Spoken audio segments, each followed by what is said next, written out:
আবারও উত্তপ্ত হয়ে উঠেছে মধ্যপ্রাচ্যের রাজনীতি। এবার ইরান নিজেই ইসরায়েলের আগাম হামলার হুমকি দিল। অন্যদিকে ট্রাম্পও ইরানকে কঠোর হুঁশিয়ারি দিয়েছে। এরই মাঝে ট্রাম্প নেতানিয়াহুর আলোচনাও হয়েছে। যুক্তরাষ্ট্রের একাধিক গণমাধ্যম জানিয়েছে, ইরানের ফের হামলার বিষয়ে যুক্তরাষ্ট্র ইসরায়েলের আলোচনা হয়েছে। ইরানে আবারও হামলার পরিকল্পনার বিষয়টি জানার পর ইসরায়েল সহ শত্রুদের বিরুদ্ধে আগাম হামলা চালানোর হুঁশিয়ারি দিয়েছে তেহরান। এক বিবৃতিতে এ সতর্ক বার্তা দেয় Iranian defence council. Middle east monitor এবং টাইমস অফ ইসরায়েল এমন খবরই প্রকাশ করেছে। গত বছর ইসরায়েলের সঙ্গে 12 দিনের যুদ্ধের পর প্রতিরক্ষামূলক কৌশল নির্ধারণে এই কাউন্সিল গঠন করা হয়। বিবৃতিতে বলা হয়, ইরানের অভ্যন্তরীণ বিষয়ে হস্তক্ষেপ বা দেশটিতে অস্থিরতা তৈরির চেষ্টা হলে কঠোর জবাব দেয়া হবে। শুধু হামলার পর পাল্টা প্রতিক্রিয়ায় সীমাবদ্ধ না থেকে নিরাপত্তার জন্য যে কোনো স্পষ্ট হুমকির লক্ষণ দেখলেই প্রয়োজনীয় পদক্ষেপ নেবে তেহরান। ইরানের নিরাপত্তা, স্বাধীনতা ও ভৌগোলিক অখণ্ডতাকে লাল রেখা উল্লেখ করে কাউন্সিল জানায়, যে কোনো আগ্রাসনের জবাব হবে দৃঢ় ও চূড়ান্ত। এই হুঁশিয়ারি এমন সময় এলো যখন ইরানের ভেতরে মূল্যস্ফীতি ও মুদ্রার অবমূল্যায়নের কারণে ব্যাপক বিক্ষোভ চলছে। যদিও বিবৃতিতে কোনো দেশের নাম সরাসরি উল্লেখ করা হয়নি, তবে বিশ্লেষকদের মতে এটি মূলত ইসরায়েলকে লক্ষ্য করেই দেয়া হয়েছে। এতে মধ্যপ্রাচ্যের উত্তেজনা আরও বাড়তে পারে বলে আশঙ্কা করা হচ্ছে। ট্রাম্প ও ইসরায়েলি প্রধানমন্ত্রী বেনিয়ামিন নেতানিয়াহুর বৈঠকে ইরানের সম্ভাব্য নতুন হামলার বিষয় আলোচিত হয়েছে বলে মার্কিন গণমাধ্যমে খবর এসেছে।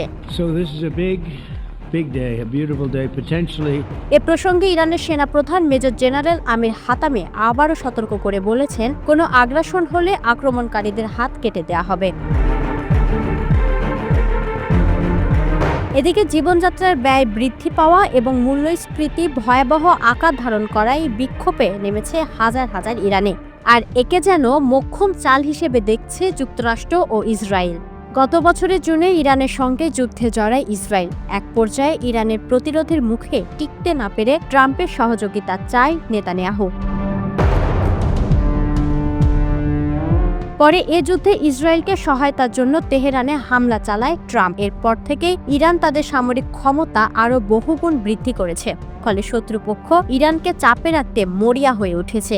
এদিকে ইরানে বিক্ষোভ ছড়িয়ে পড়ার পর মার্কিন প্রেসিডেন্ট ডোনাল্ড ট্রাম্প বিক্ষোভকারীদের রক্ষায় প্রয়োজনে তেহরানে অভিযান চালানোরও হুমকি দিয়েছেন।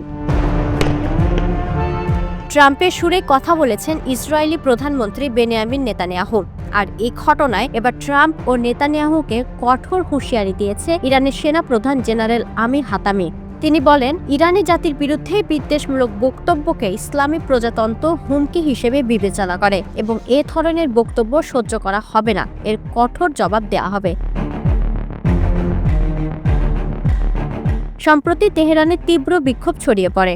এ বিক্ষোভে আইনশৃঙ্খলা বাহিনীর সঙ্গে সহিংসতা এখন পর্যন্ত অন্তত 36 জনের প্রাণহানি ঘটেছে। তবে দেশটিতে সরকার বিরোধী এই বিক্ষোভ 2022 থেকে 2023 সালের আন্দোলনের মতো ব্যাপক আকার ধারণ করেনি। তবে অর্থনৈতিক সংকটের জেরে শুরু হওয়া এই বিক্ষোভ আন্তর্জাতিক পর্যায়ে অনেকের নজর কেড়েছে, যার মধ্যে ইরানের আন্তর্জাতিক প্রতিদ্বন্দ্বী দেশগুলোর নেতারাও রয়েছেন। তারা এই সংকটকে ইরানি বিক্ষোভকারীদের প্রতি সমর্থন জানিয়েছেন। অন্যদিকে ভেনেজুয়েলা যুক্তরাষ্ট্রের হামলা নতুন করে ভাবিয়ে তুলেছে খামেনি এবং তেহরানকে। হঠাৎ আকাশ থেকে বিশেষ বিমানে নেমে এলো মার্কিন কমান্ডাররা। খোদ রাজধানী শহরের বুকে তারা ঢুকে পড়ল প্রেসিডেন্টের সুরক্ষিত প্রাসাদে। কিছু বুঝে ওঠার আগে শোবার ঘর থেকে সস্ত্রীক টেনে হেঁচড়ে বের করে আনা হলো রাষ্ট্রপ্রধানকে। চোখের পলকে মাদুরো তার স্ত্রীকে বন্দি করে বিমানে তুলে নিয়ে যাওয়া হলো কয়েক হাজার মাইল দূরের এক দেশে।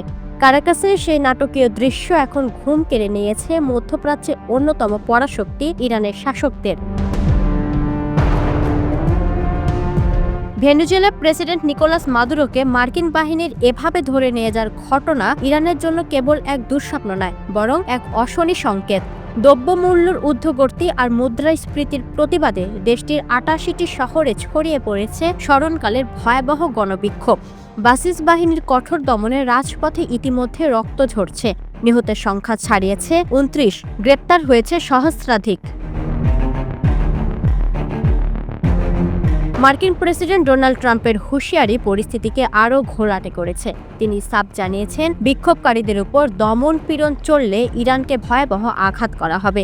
গত গ্রীষ্মে ইসরায়েলি হামলার ক্ষত কাটিয়ে ওঠার আগেই তেহরান এখন ত্রিমুখী সংকটে।